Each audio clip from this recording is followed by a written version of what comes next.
মাথাভাঙায় আমাদের পাড়া আমাদের সমাধান শিবির, 3টি বুথে জনগণের দাবি দেওয়া সংগ্রহ, প্রতিটি বুথে 10 লক্ষ টাকার উন্নয়ন বরাদ্দ। মুখ্যমন্ত্রীর ঘোষণা করা আমাদের পাড়া আমাদের সমাধান প্রকল্পের জনপ্রিয়তা বাড়ছে দিনকে দিন। সেই ধারাবাহিকতায় আজ মাথাভাঙা শহরের বিবেকানন্দ বিদ্যামন্দির প্রাঙ্গণে অনুষ্ঠিত হচ্ছে এই শিবির। শিবিরে 3টি করে বুথ রাখা হয়েছে, যেখানে সংশ্লিষ্ট এলাকার মানুষ সরাসরি এসে তাদের পাড়ার প্রয়োজন ও সমস্যার কথা জানাতে পারেন। ব্লক প্রশাসনের তত্ত্বাবধানে রাজ্য সরকারের তরফে প্রতি বুথের জন্য 10 লক্ষ টাকা বরাদ্দ ধরা হচ্ছে। জনমত অনুযায়ী সেই অর্থেই অগ্রাধিকার ভিত্তিক কাজ করা হবে। এই শিবিরে প্রধানত রাস্তাঘাট মেরামত, ড্রেন এবং জল নিকাশি ব্যবস্থার উন্নয়ন, রাস্তার আলো, পানীয় জল ও নলকূপ সংক্রান্ত সমস্যা, স্বাস্থ্য সমস্যা ও আবর্জনা ব্যবস্থাপনা সহ একাধিক বিষয়ে এলাকাবাসীর কাছ থেকে মতামত নেওয়া হবে। অগ্রাধিকার ভিত্তিতে সমস্যার সমাধান হবে। আয়োজক সূত্রে জানানো হচ্ছে, প্রতিটি বুথে আলাদা আলাদা নিবন্ধন ডেস্ক, পরামর্শ ডেস্ক, টেকনিক্যাল যাচাই ডেস্ক রয়েছে।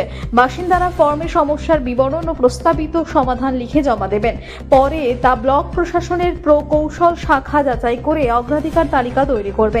শিবিরে উপস্থিত এক প্রবীণ বাসিন্দার কথা, এভাবে সরাসরি কথা বলার সুযোগ পেয়ে আমরা আশাবাদী। এতদিনের সমস্যা দ্রুত সমাধান হবে বলেই বিশ্বাস করি। আয়োজকরা জানান, 3টি বুথ মিলিয়ে মোট 30 লক্ষ টাকার সম্ভাব্য কাজের খতিয়ান তৈরি হবে। অর্থ বরাদ্দ অনুযায়ী সবচেয়ে জরুরি ও জনস্বার্থে প্রভাবশালী প্রকল্পগুলি আগে হাতে নেওয়া হবে।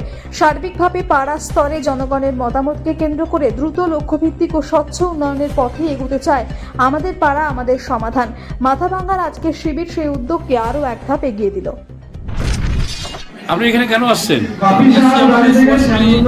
মন্দির আছে, তার সামনে একটা রেলিংয়ের দরকার হবে, কারণ কি সবসময় খোলা থাকে জায়গাটা। রেলিংটা হলে সবাই এখানে গার্ডেন টার্ডেন হলে অনেক সব বুঝতে পারবে। ক নম্বর ওয়ার্ডে আপনার বাড়ি? 8 নম্বর। আপনার বুথ নাম্বারটা বলবেন? 275।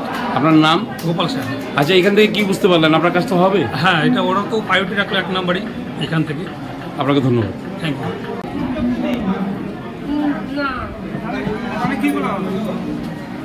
আমি নামটা লাগবে তো বিয়ের তোমার আমার 3 বছর হলো, আর কোনো এখনো কেন করবে পরিবর্তনটা?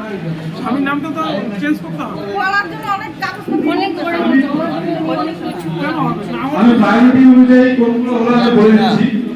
প্রায়োরিটি অনুযায়ী একই হলো হচ্ছে প্রবীণ কর্মকারের বাড়ি থেকে সঞ্জয় সুলতানের বাড়ি স্কুলের তরফ থেকে ড্রেন ও তার উপর স্ল্যাবের প্রয়োজন, এটাতে 40 জন উপকৃত হবে। তারপরে 2 নম্বরে থাকলো হচ্ছে প্রবীর পাড়ের বাড়ির সামনে থেকে প্রবীর কর্মকারের বাড়ি পর্যন্ত রাস্তা মেরামতের প্রয়োজন, যাতে 170 জন উপকৃত হবে।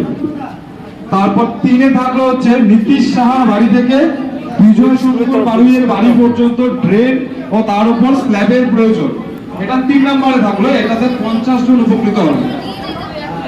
তারপরে 4-এ থাকলো হচ্ছে মানিক চৌধুরীর বাড়ি থেকে বিজয় বাড়ুইয়ের বাড়ি পর্যন্ত ড্রেন মেরামত ও স্ল্যাবের প্রয়োজন, এটাতে 30 জন উপকৃত হবে, এটা 4 নম্বরে রয়েছে। 5-এ থাকলো হচ্ছে নিমাই চক্রবর্তীর বাড়ি থেকে সুবোধ সাহার বাড়ি পর্যন্ত ড্রেন সংস্কারের প্রয়োজন।